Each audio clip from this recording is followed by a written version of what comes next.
Assalamualaikum warahmatullahi wabarakatuh. Tinggi tubuh para nabi seringkali menjadi topik yang menarik untuk dikaji, terutama ketika kita membandingkan deskripsi dalam literatur Islam dengan standar tinggi manusia modern. Salah satu figur yang paling sering dibahas dalam konteks ini adalah Nabi Adam, yang menurut sebuah hadis syahih diriwayatkan memiliki tinggi 60 hasta, yang jika dikonversikan ke dalam satuan modern, kira-kira setara dengan 20 meter. Angka ini tentu saja menimbulkan pertanyaan besar. Apakah ini harus dipahami secara harfiah, ataukah ada konteks lain yang perlu diperhitungkan? Di luar Nabi Adam, beberapa riwayat juga menyebutkan bahwa manusia pada zaman dahulu memiliki tinggi yang jauh lebih besar dibandingkan manusia modern. Ini sejalan dengan kisah kaum Ad yang disebut dalam Al-Quran sebagai kaum yang berpostur besar dan kuat. Bahkan dalam berbagai riwayat, mereka digambarkan sebagai kaum yang memiliki kekuatan luar biasa, mampu membangun bangunan besar dan megah yang sulit ditandingi manusia saat ini.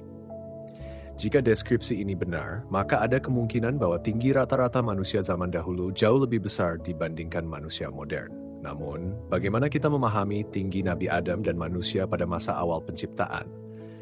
Apakah ada kemungkinan bahwa angka 60 hasta ini tidak merujuk pada ukuran literal, melainkan memiliki makna metaforis?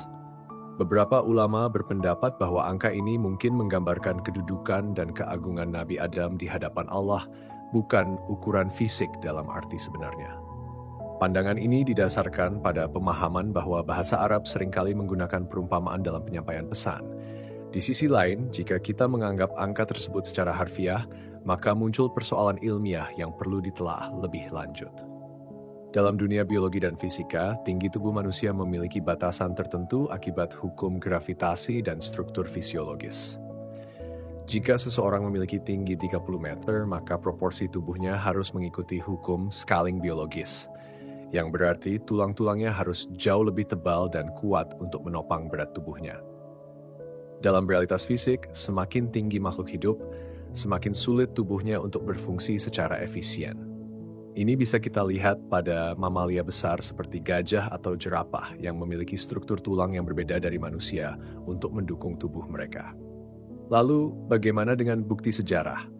Sampai saat ini, tidak ada temuan arkeologis yang menunjukkan keberadaan manusia dengan tinggi lebih dari 4 meter.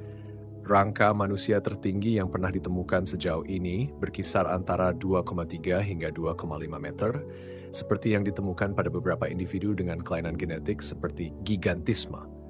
Ini menimbulkan spekulasi. Apakah Nabi Adam dan manusia awal benar-benar setinggi itu, atau ada perubahan signifikan dalam struktur tubuh manusia sejak zaman dahulu? Satu teori yang sering dikaitkan dengan tinggi manusia adalah teori penurunan ukuran manusia seiring waktu. Dalam hadis yang sama yang menyebutkan tinggi Nabi Adam, dikatakan bahwa tinggi manusia semakin berkurang dari generasi ke generasi. Jika kita berpegang pada narasi ini, maka tinggi 60 hasta bukanlah sesuatu yang dipertahankan dalam sejarah manusia, melainkan sesuatu yang berangsur-angsur berubah. Namun, bagaimana mekanisme perubahan ini berlangsung? Apakah ini terjadi secara genetis atau ada faktor lingkungan yang turut berperan? Dari sudut pandang sains, ada beberapa faktor yang dapat menyebabkan perubahan tinggi manusia dari zaman ke zaman. Salah satu teori yang sering dibahas adalah efek seleksi alam dan perubahan lingkungan. Dalam ekologi, makhluk hidup cenderung beradaptasi dengan lingkungannya. Jika manusia zaman dahulu hidup di lingkungan yang lebih kaya nutrisi dan memiliki kondisi atmosfer yang berbeda, mungkin ada kemungkinan mereka memiliki ukuran tubuh yang lebih besar. Namun, tanpa bukti empiris yang cukup, ini masih menjadi hipotesis yang sulit dibuktikan. Salah satu pendekatan lain dalam memahami tinggi para nabi adalah dengan melihatnya dari perspektif teologis. Dalam Islam, narasi mengenai Nabi Adam seringkali dikaitkan dengan keistimewaan penciptaan manusia. Sebagai manusia pertama yang diciptakan langsung oleh Allah, bisa jadi tinggi Nabi Adam memang berbeda dari manusia setelahnya, karena ia berasal dari fase penciptaan yang unik. Artinya, tinggi tubuhnya mungkin bukan sesuatu yang bisa dijelaskan dengan logika manusia biasa, melainkan bagian dari kuasa dan kehendak Allah yang tidak selalu dapat kita pahami secara ilmiah. Jika kita memperluas pembahasan ini ke para nabi lain, kita melihat bahwa tidak ada riwayat yang menyebutkan nabi-nabi setelah Nabi Adam memiliki tinggi yang mendekati 60 hasta. Nabi Nuh, Nabi Ibrahim, Nabi Musa, hingga Nabi Muhammad lebih sering digambarkan memiliki tinggi yang lebih proporsional dengan manusia modern. Ini menguatkan teori bahwa jika manusia memang mengalami penurunan tinggi secara bertahap, maka proses ini telah berlangsung sejak zaman Nabi Adam dan berlanjut hingga generasi berikutnya. Lebih lanjut, jika kita berbicara mengenai konsep tinggi dalam Islam, ada juga kemungkinan bahwa yang dimaksud bukanlah tinggi fisik semata, melainkan tinggi dalam hal derajat, kebijaksanaan, dan kedudukan di sisi Allah. Dalam berbagai ayat Al-Quran, konsep tinggi seringkali digunakan dalam makna simbolis, bukan literal. Misalnya ketika Allah menyebutkan bahwa seseorang memiliki derajat yang tinggi dalam hal keimanan, ini tentu bukan berarti fisiknya lebih tinggi dari yang lain, melainkan bahwa ia lebih mulia di sisi Allah. Bisa jadi konsep tinggi Nabi Adam juga memiliki nuansa serupa. Dalam memahami narasi tinggi para nabi, kita dihadapkan pada dua pendekatan literal dan pendekatan metaforis. Pendekatan literal akan menuntun kita pada perdebatan ilmiah mengenai kemungkinan fisik manusia mencapai ukuran sebesar itu. Sementara pendekatan metaforis akan membawa kita pada pemahaman yang lebih teologis mengenai bagaimana Islam menggambarkan keistimewaan nabi-nabi Allah. Hingga kini, perdebatan mengenai tinggi Nabi Adam dan manusia zaman dahulu masih menjadi topik yang menarik.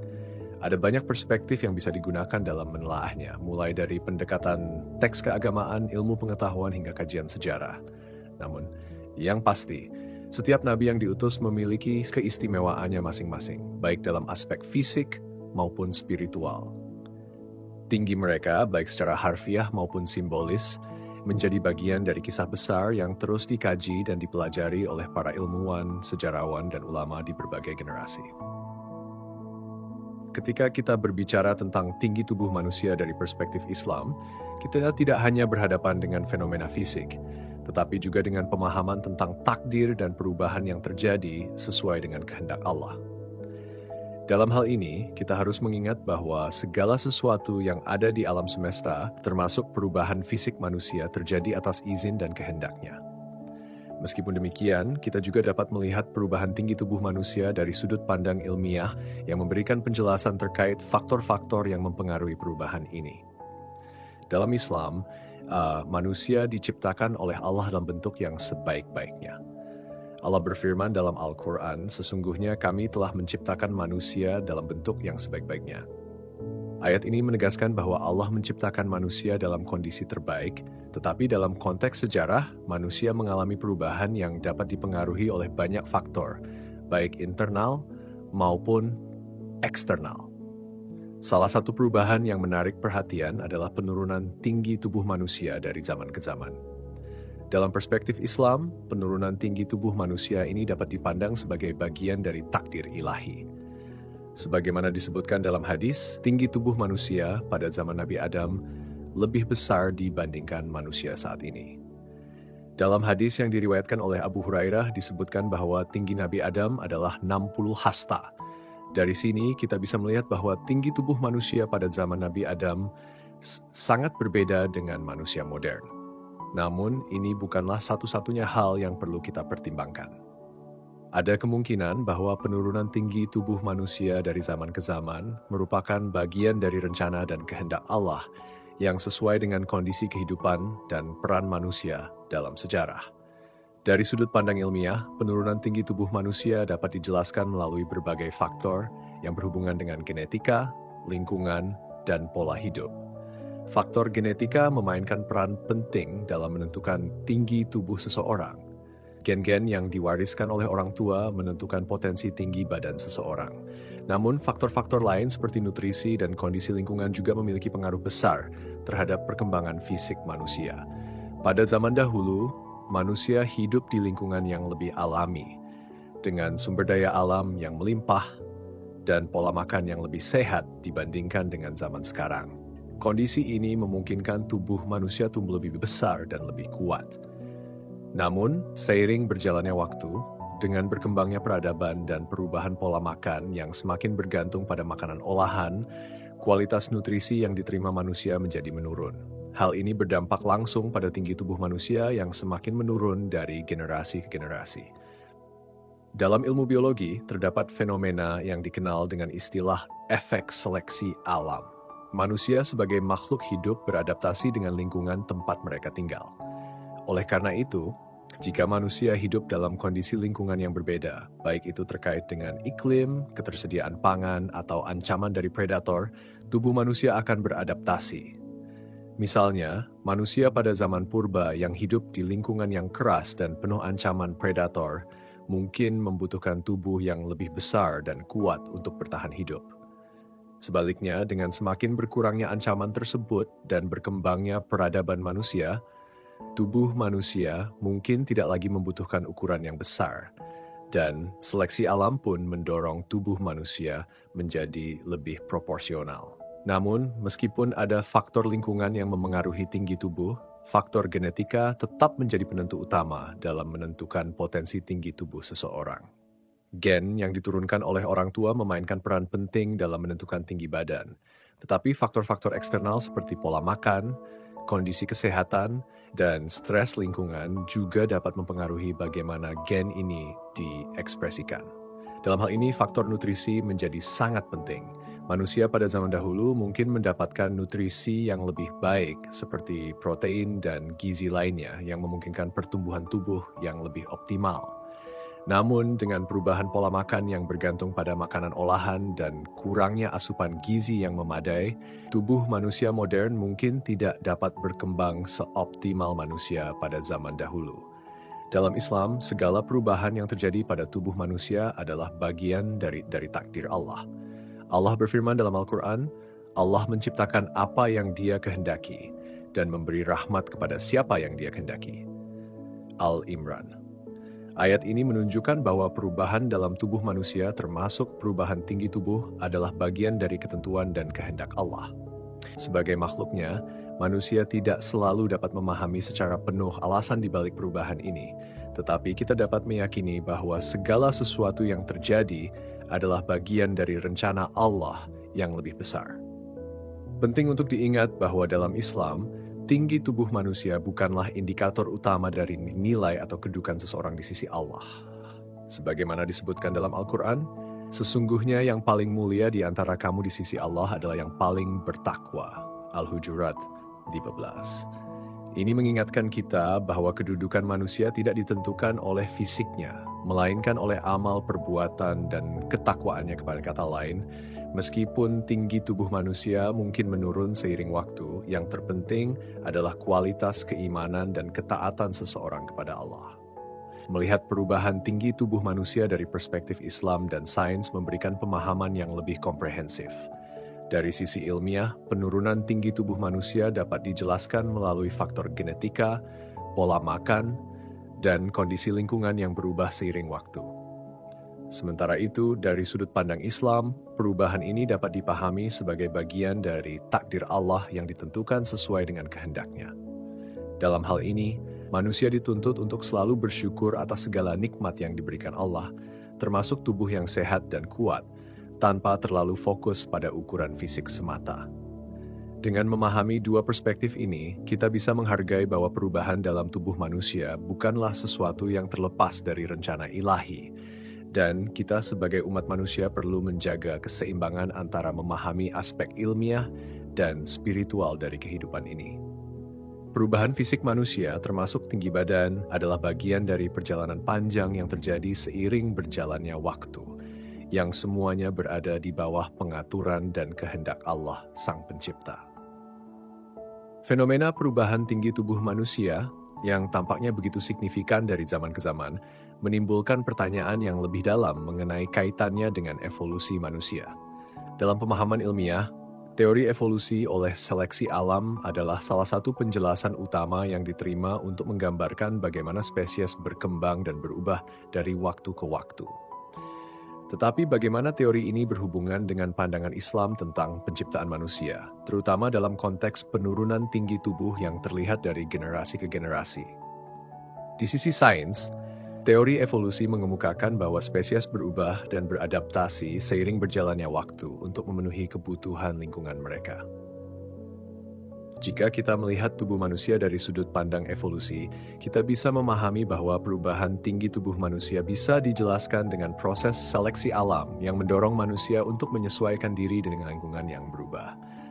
Misalnya perubahan iklim, pola makan, serta ancaman predator atau penyakit yang ada pada zaman tertentu dapat mempengaruhi adaptasi manusia terhadap lingkungan. Tubuh yang lebih tinggi mungkin lebih bermanfaat dalam kondisi tertentu, sementara di masa-masa berikutnya, tubuh yang lebih proporsional dan lebih pendek bisa menjadi keuntungan dalam kondisi yang berbeda. Namun, pandangan ini tidak sepenuhnya diterima dalam Islam yang memiliki pandangan unik tentang penciptaan manusia. Dalam Al-Quran, Allah menyebutkan bahwa manusia diciptakan dalam bentuk yang terbaik. Sesungguhnya kami telah menciptakan manusia dalam bentuk yang sebaik-baiknya.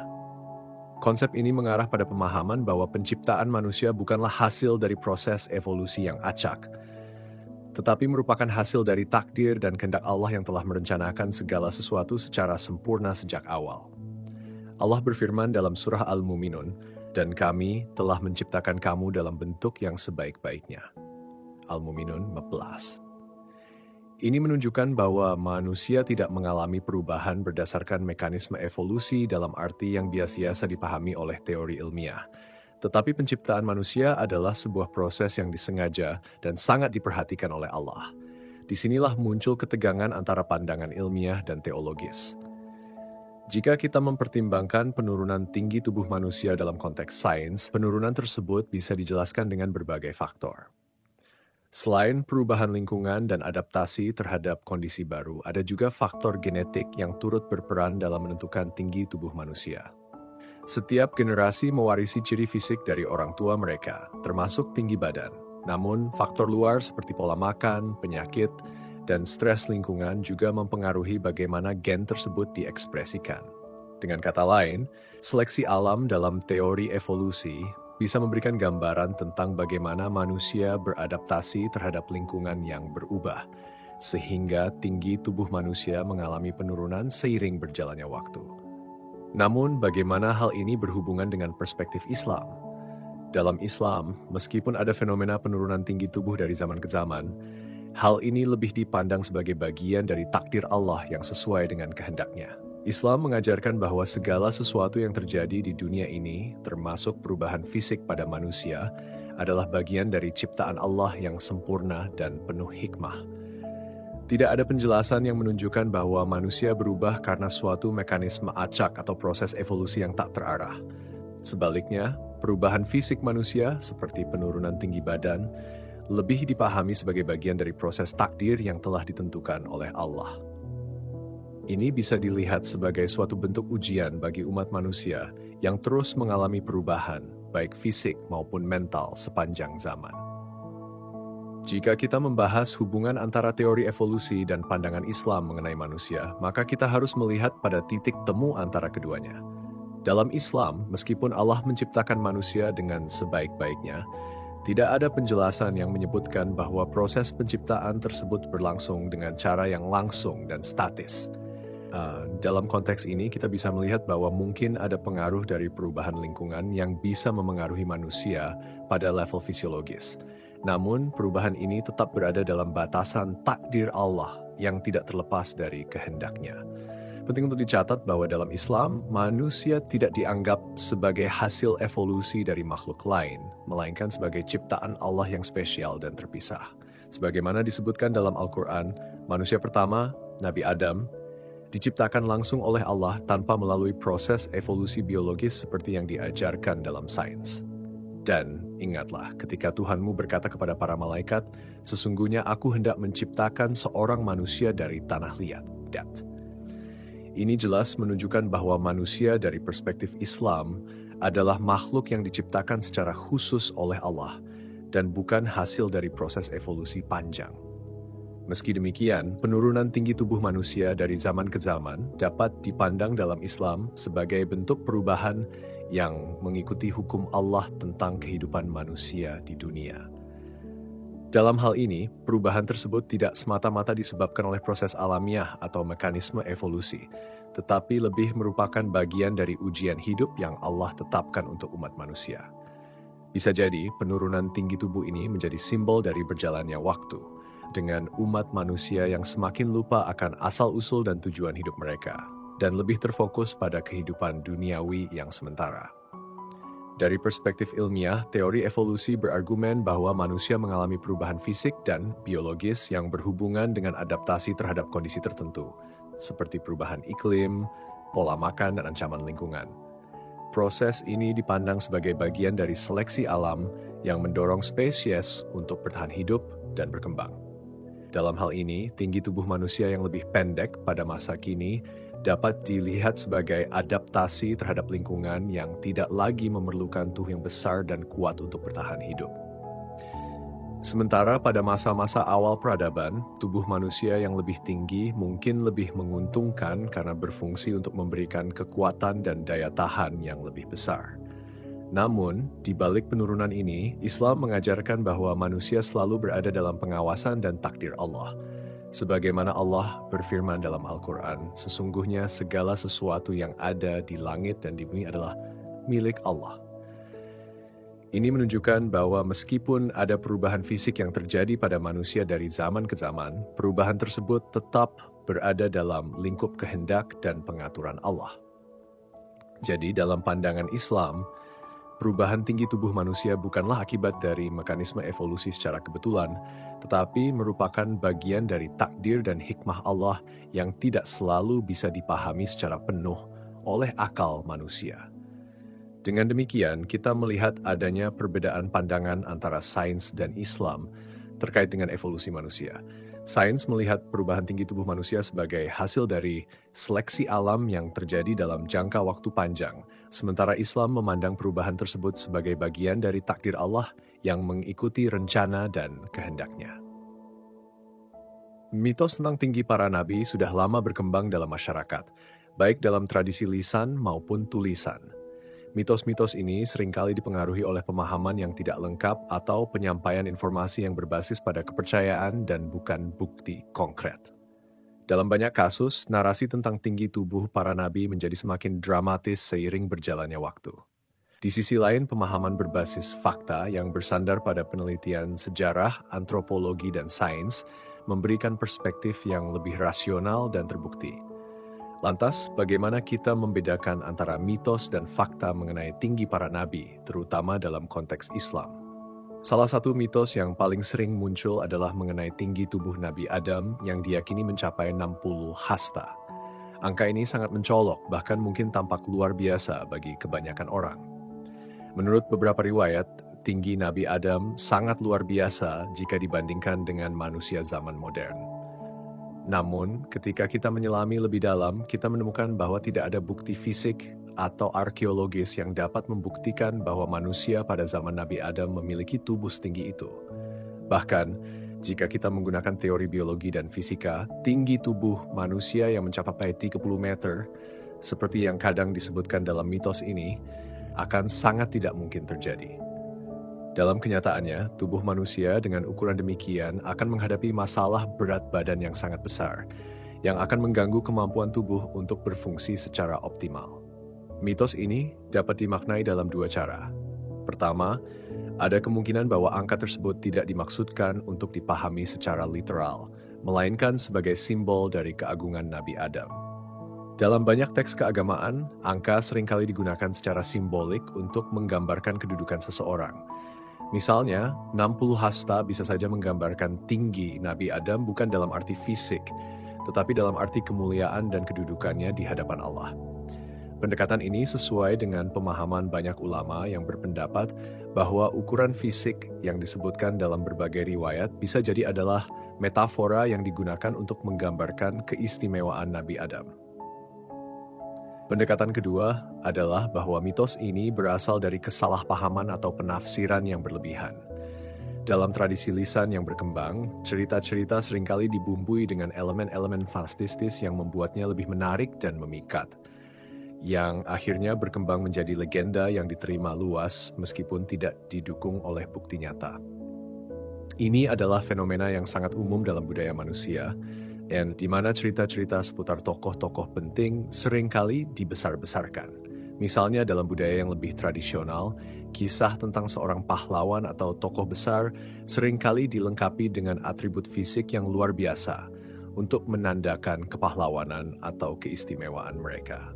Sementara itu, beberapa riwayat lain menyebutkan bahwa manusia zaman dahulu, seperti kaum Ad yang disebutkan dalam Al-Quran, memiliki tubuh yang jauh lebih besar dibandingkan manusia modern.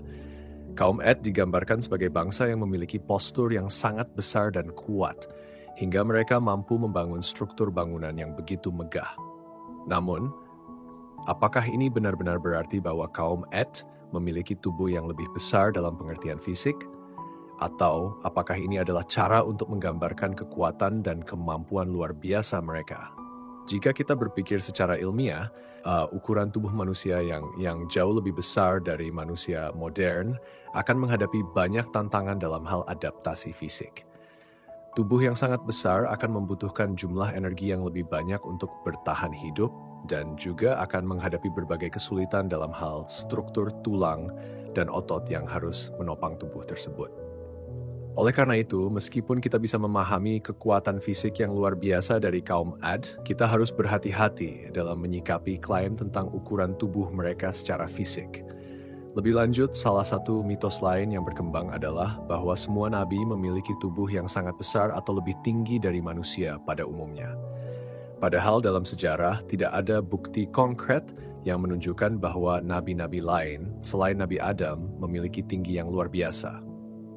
Nabi Muhammad misalnya sering digambarkan sebagai seseorang yang memiliki tubuh yang proporsional dengan postur yang sedang dan bukan sebagai seseorang yang sangat tinggi. Hal ini juga tercermin dalam hadis-hadis yang menggambarkan sifat fisik Nabi Muhammad, yang menunjukkan bahwa beliau adalah seorang yang tampan dan tampak tegap, tetapi tidak digambarkan secara berlebihan dalam hal ukuran tubuh. Perbedaan antara mitos dan fakta dalam hal tinggi tubuh para nabi ini penting untuk dipahami, terutama dalam konteks teologi Islam. Dalam ajaran Islam, manusia tidak dinilai berdasarkan ukuran fisiknya, melainkan berdasarkan amal ibadah dan ketakwaannya kepada Allah. Ini adalah pesan penting yang terkandung dalam kisah-kisah nabi, di mana setiap nabi memiliki keistimewaan dalam berbagai aspek, baik dalam hal moralitas, kebijaksanaan maupun ketakwaan, bukan semata-mata karena ukuran tubuh fisiknya. Sementara itu dari perspektif ilmiah, kita bisa memeriksa fenomena tinggi tubuh manusia dalam kaitannya dengan evolusi dan adaptasi manusia terhadap lingkungan. Seperti yang telah dibahas sebelumnya, manusia modern memiliki tubuh dengan ukuran yang lebih kecil jika dibandingkan dengan manusia purba atau nenek moyang kita. Para ilmuwan percaya bahwa penurunan tinggi tubuh manusia bisa dijelaskan dengan berbagai faktor, termasuk perubahan pola makan, gaya hidup, dan kondisi lingkungan. Namun, teori-teori ini tidak dapat digunakan untuk menjelaskan dengan pasti kisah-kisah tentang tinggi tubuh para nabi, karena tidak ada bukti empiris yang dapat menghubungkan sejarah agama dengan teori-teori ilmiah ini. Oleh karena itu, kita harus berhati-hati dalam mengaitkan mitos-mitos yang berkembang dalam tradisi agama dengan pengetahuan ilmiah yang lebih modern. Dalam konteks Islam, meskipun ada riwayat yang menyebutkan tinggi tubuh Nabi Adam yang luar biasa, kita harus mengingat bahwa ajaran Islam menekankan bahwa manusia tidak bisa dipandang hanya dari sisi fisiknya. Keutamaan manusia di hadapan Allah tidak diukur berdasarkan tinggi badan, melainkan berdasarkan kualitas amal ibadah dan ketakwaan. Dengan demikian, meskipun mitos tentang tinggi para nabi bisa menarik perhatian, kita perlu lebih fokus pada nilai-nilai yang lebih dalam yang diajarkan oleh para nabi, seperti kesabaran, ketekunan, kebijaksanaan, dan ketaatan kepada Allah. Penting juga untuk memahami bahwa mitos seringkali muncul karena keterbatasan pengetahuan pada zaman tertentu, atau karena kebutuhan masyarakat untuk mengkonstruksi cerita-cerita heroik yang dapat menginspirasi. Namun dalam Islam, kita diajarkan untuk mencari kebenaran dengan akal dan wahyu, dan tidak terjebak dalam mitos atau kepercayaan yang tidak berdasar. Oleh karena itu, perbedaan antara mitos dan fakta harus dapat dibedakan dengan jelas, agar kita tidak terjebak dalam pemahaman yang keliru dan tidak sesuai dengan ajaran agama yang benar.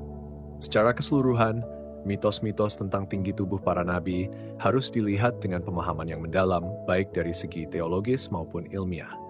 Meskipun kita dapat memahami adanya simbolisme dan metafora dalam cerita-cerita tentang nabi, kita juga harus berhati-hati untuk tidak terjebak dalam mitos yang bisa menyesatkan pemahaman kita. Dalam Islam, yang lebih penting adalah pesan moral dan spiritual yang terkandung dalam kisah para nabi, bukan ukuran fisik mereka.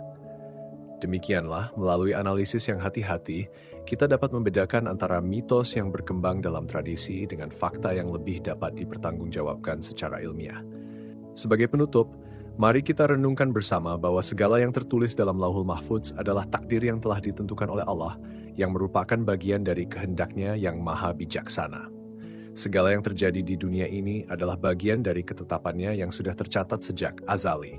Oleh karena itu, kita sebagai umat Islam diajarkan untuk selalu bersyukur, sabar, dan menerima setiap takdir dengan lapang dada, sembari terus berusaha untuk menjadi lebih baik.